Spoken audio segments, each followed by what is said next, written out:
All right, let's go ahead and get started. Welcome everyone to our webinar where we will be discussing scalable parking data collection. We're going to try and keep the presentation to around 30 minutes to allow for about 15 minutes of Q&A after the presentation is complete. If you have any questions during the presentation, please just type them into the chat, and then at the end of the presentation, we will address them in the order of which they were received. So now I'll pass things off to our speakers for introductions. Thank you, Becca. My name is Mark Shields. Welcome, everybody. I am Vice President of Sales and Marketing at Quality Counts. Started at the company about 8 years ago and have managed all sorts of parking studies, everything from small, university lot studies, hospital parking studies, all the way up through citywide data collection efforts. So bring quite a bit of experience in this space. Over the last several years, we built a relationship with Kestrel Imaging, who's been a fantastic partner in collecting aerial survey footage for us, everything from interchanged tethered drone video for turning movement counts through doing these sorts of aerial parking studies for us. So I'll pass things off to Lee to introduce himself. Hi, Lee Hinshaw. As Mark indicated, I've been a partner with QC since about 2016. With this specific responsibility of most of it been drone work, but this has spilled over into airplane collection as well. So you might say I'm the aerial guy. It's been a pleasure working with these folks. They certainly know what they're doing. So today we're going to talk about scalable parking data collection. Couple project requirements we want to run through before we dive into the content.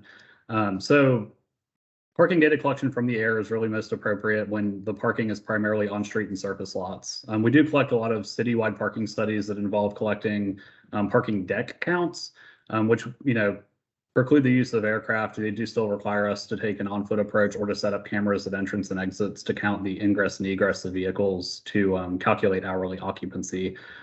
So this is primarily when in situations where we're doing broad area studies, across multiple block faces, in the hundreds of acres of space, collecting multiple surface lots that would be prohibitive to collect from a ground level type of approach.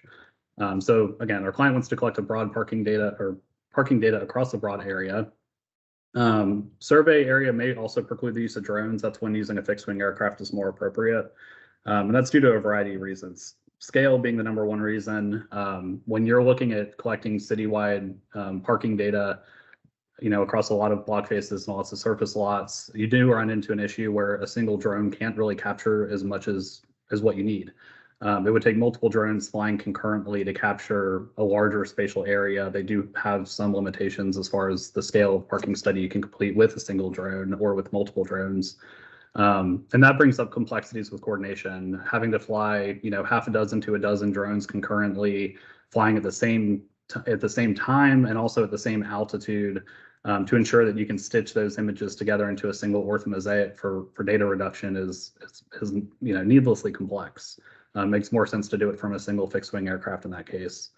The other issue is with non-participants. This is something we run into a lot when we're scoping out parking studies, where a client wants us to cover an area that includes a lot of publicly accessible area, whether that's roadways, sidewalks, anything that the public would be traversing in a vehicle or on foot.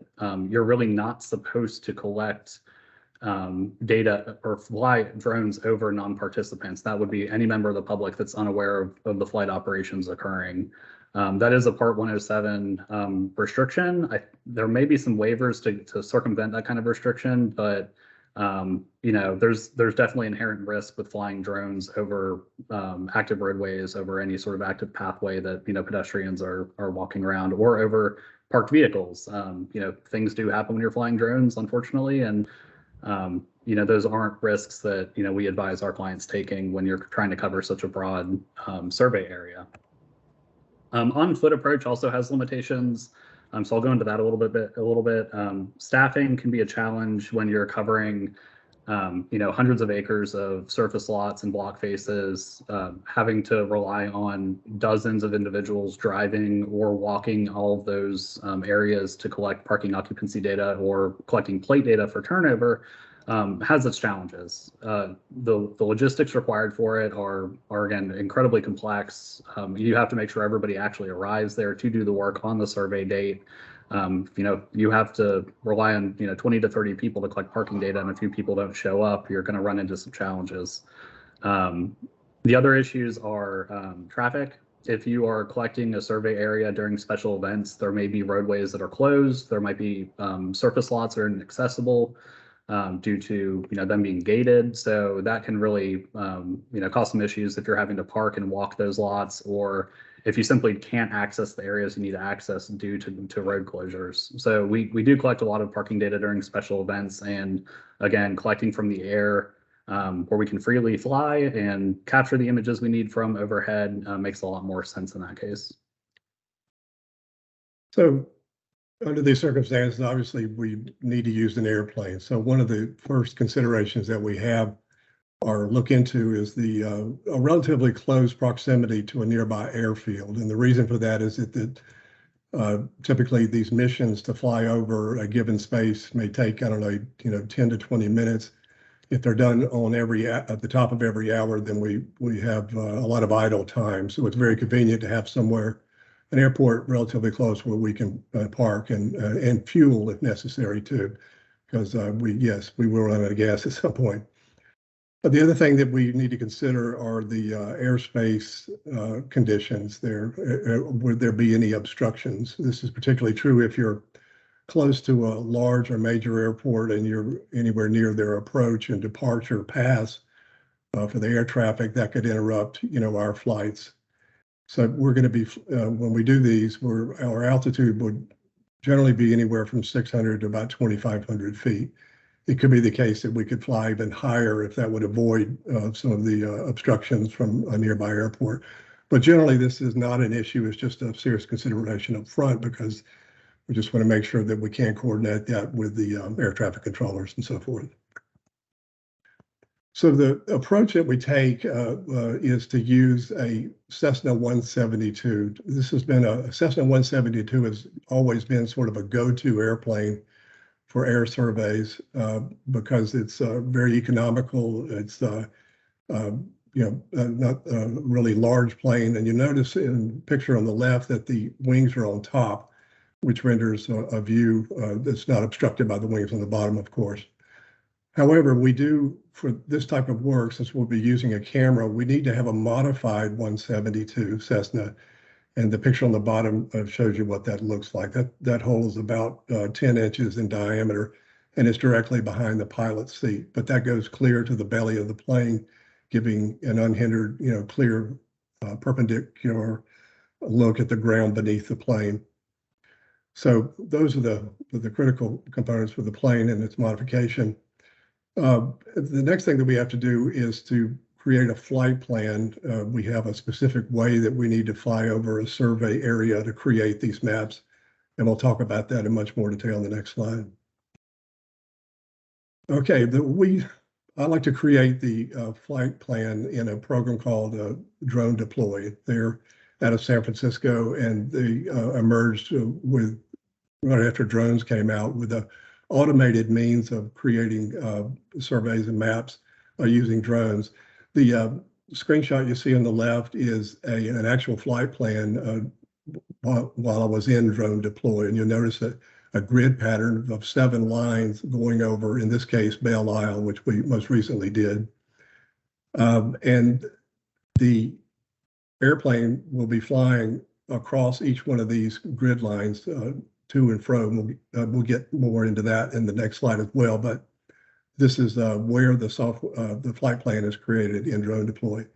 And by the way, for drones, if we're doing this for a drone, this same flight plan that you're looking at there, that information is passed on to the drone. You go to the area, you hit a button. The pilot doesn't even fly the drone. It's all automated. So the drone can fly a line, it can stop, go down to the next line, and complete the mission. It's completely automated. All the while it is collecting images. So once we have that figured out, our next step is to do a maiden or concept flight to make sure we don't have any potential issues with the airspace, and to do a sample map. This is a way of just tweaking it further because Murphy's Law can work here too. If something could go wrong, it will. So this is a way of hedging that and being absolutely prepared. And when we do these flight plans, they're not like we have to reinvent the wheel every time. Most of these projects will follow a similar altitude, airspeed, photo frequency, and front lap and side lap, which I'll talk a little bit more about later. The hardware and software components that we use for this work inside the plane, one is a high resolution digital camera. I'm rather fond of the Nikon cameras for this purpose. In this illustration, we have a Nikon D850. For those of you who know the photography speak, it has a 45 megapixel sensor, which yields some extremely large images. And that comes in very handy when you're trying to discern cars and people and so forth. We want as much resolution as we can get. There is a point of diminishing returns, though. I mean, there's no point in having hundreds of megabytes of files because they're too awkward to work with. And with the camera, of course, we need a lens, and the lens suggested here is a faster lens. And in the photography speak, that would be an f1.4 aperture. It's good to have that as it gets darker because it has more light gathering capability, and so we can fly longer into the nighttime. And another critical component is the GPS receiver. This receiver that you're looking at there is mounts on the hot shoe of the camera. And every time a picture is taken, it takes the GPS coordinates that it has and puts that in the file header. This is an absolute must for this type of work. Each one of the images that we take has to be, as we say, geotagged. And you notice a little extension cord there below it. That's necessary so we can mount this receiver on the rear windshield of the plane, because if the GPS receiver is simply sitting on top of the camera inside, we may or may not be able to pick up a signal. So that's why we have this extension cord. And another two more pieces. One is an iPad. That's kind of my go-to equipment. I think you can use an Android as well, but iPad, which works out very well. And some software called ForeFlight. ForeFlight is a pilot's application where it looks at all of the air maps, the weather, stuff that's not relevant to this discussion, but it's important that I have it as a photographer in the back of the plane and see the same thing that the pilot has. And the flight plan that I described earlier at Drone Deploy, that same flight plan can be imported into the ForeFlight application, so the pilot has that same grid sitting on top of his screen.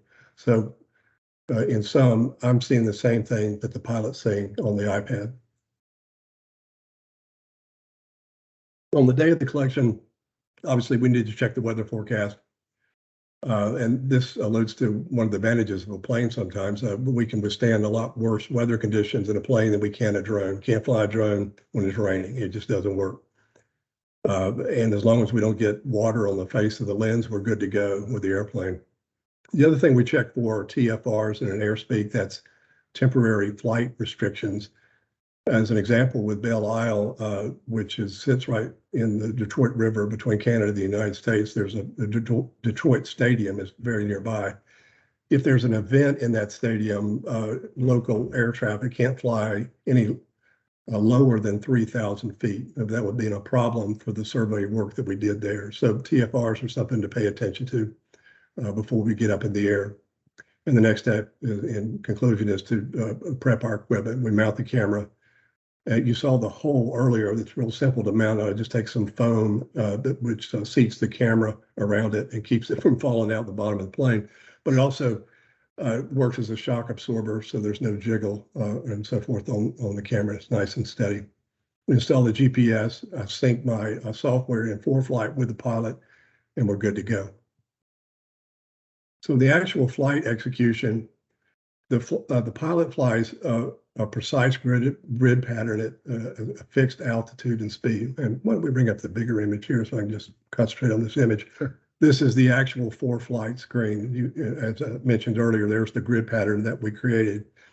And if you notice on the top right-hand side, there's a little icon of a plane.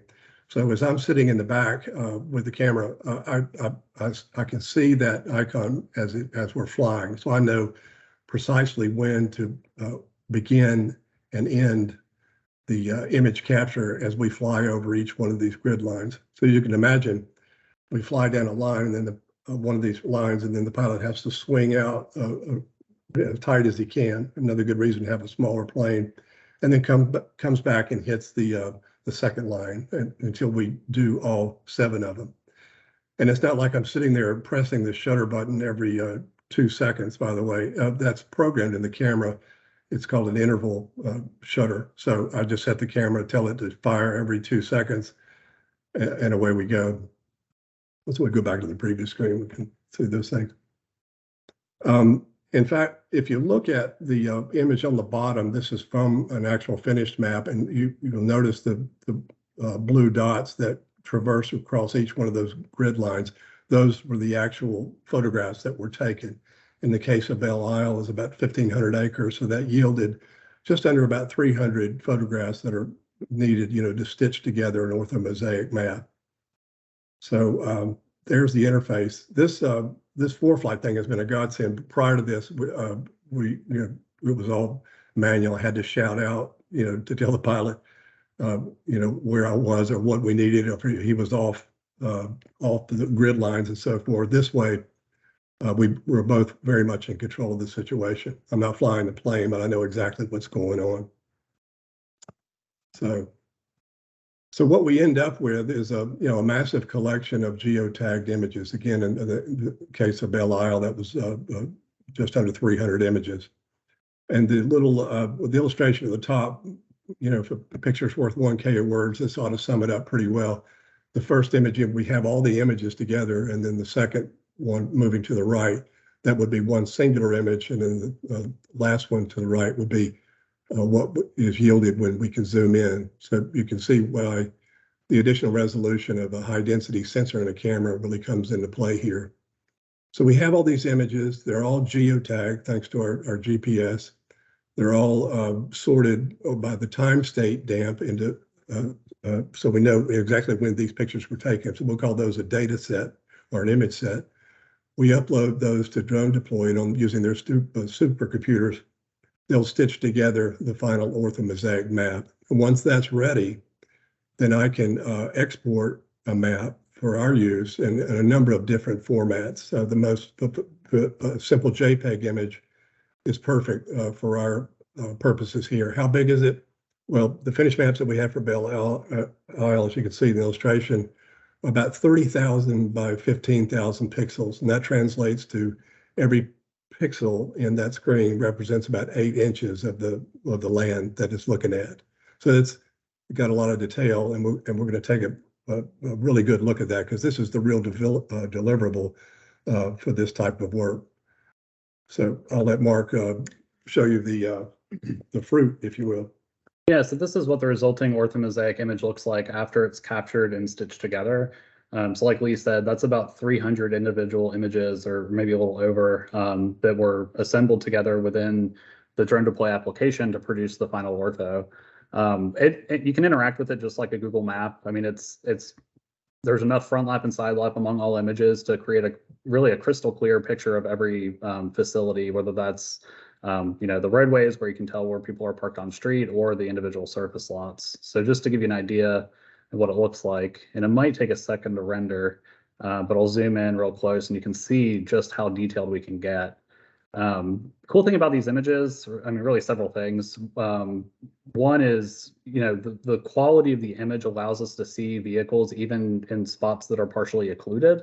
I know that's typically a question comes up, what do you do about tree cover? And my response is generally, it's really not much of a problem. There's enough quality and resolution here that we can generally see partial vehicles, as you can see, like right here, underneath some of the tree canopy.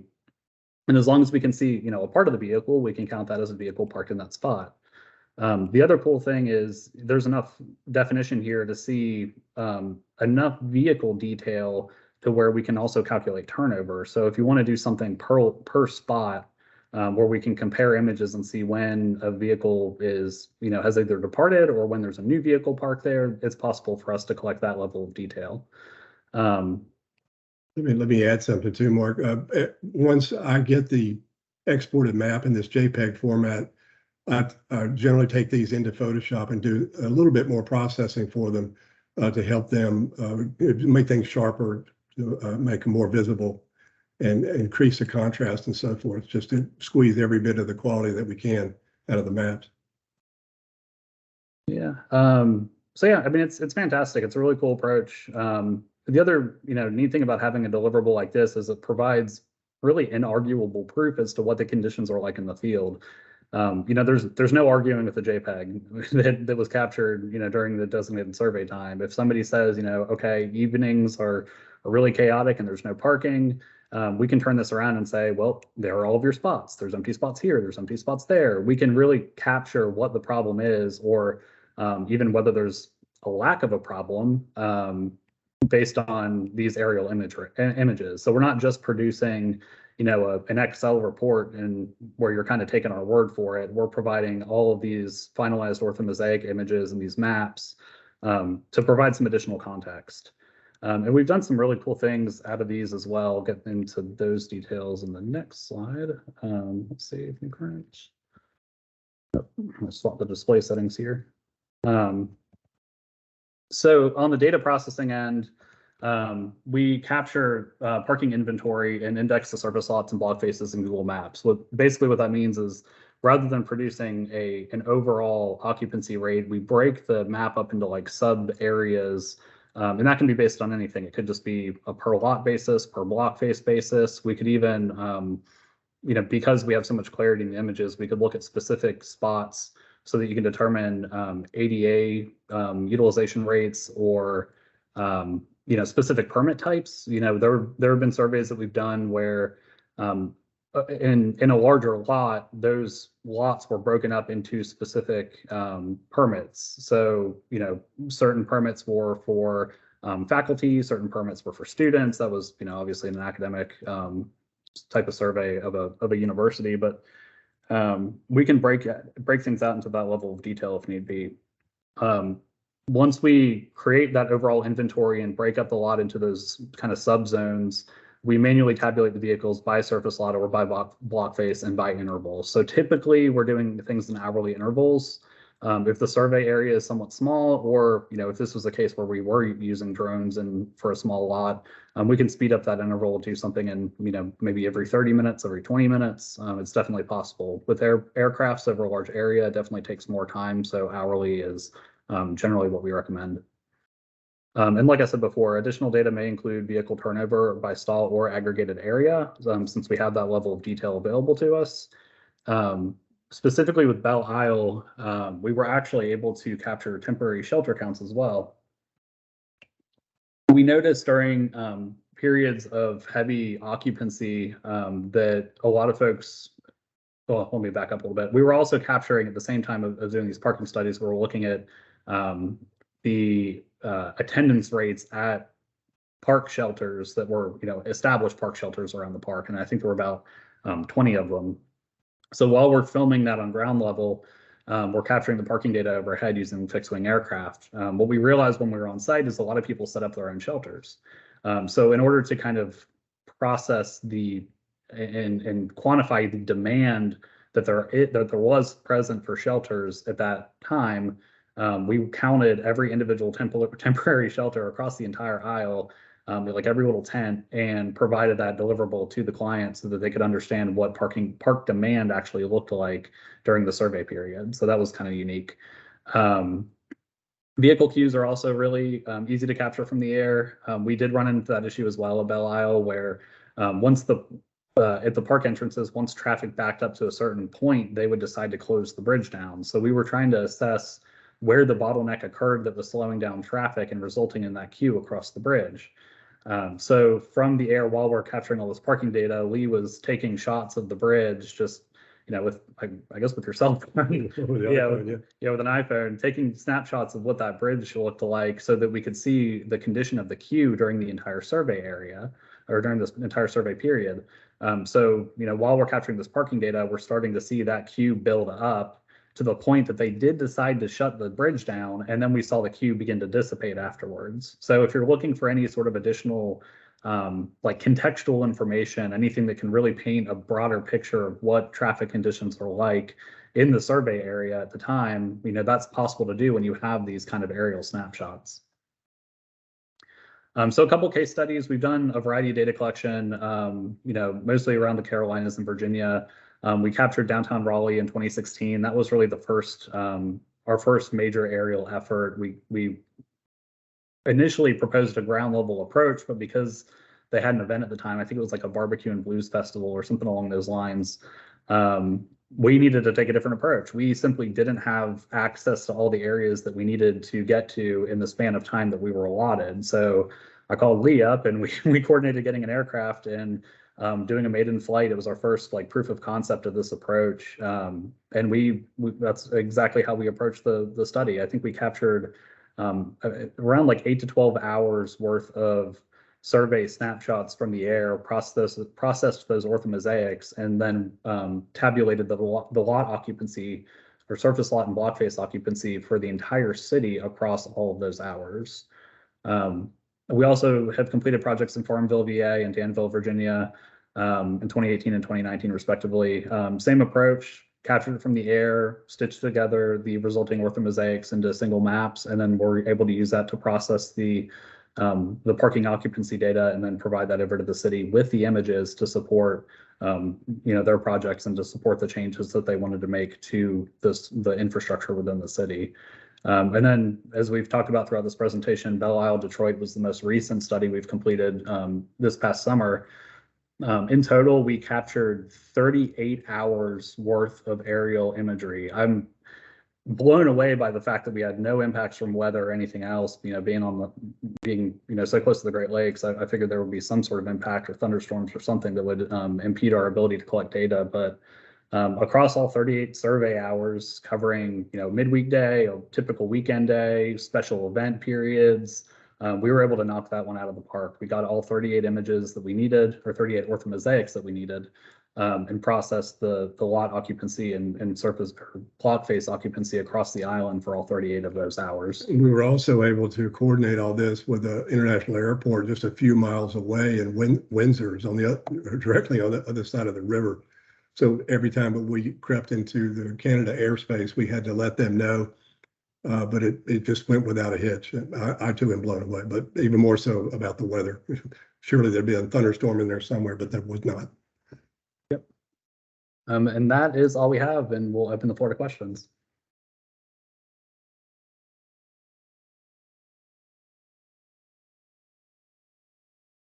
Becca? There currently isn't any questions in the chat. All right. Well, cool. Well, thank you everybody for attending. It's been a pleasure. We really look forward to the next one. If you have any questions about, parking studies in general, whether that's an on-foot approach, aerial surveying, doing things from fixed wing or with drones, please feel free to reach out. You can contact us at info@qualitycounts.net, and we'll be happy to answer any questions that you have. Thanks so much for attending. Thank you very much.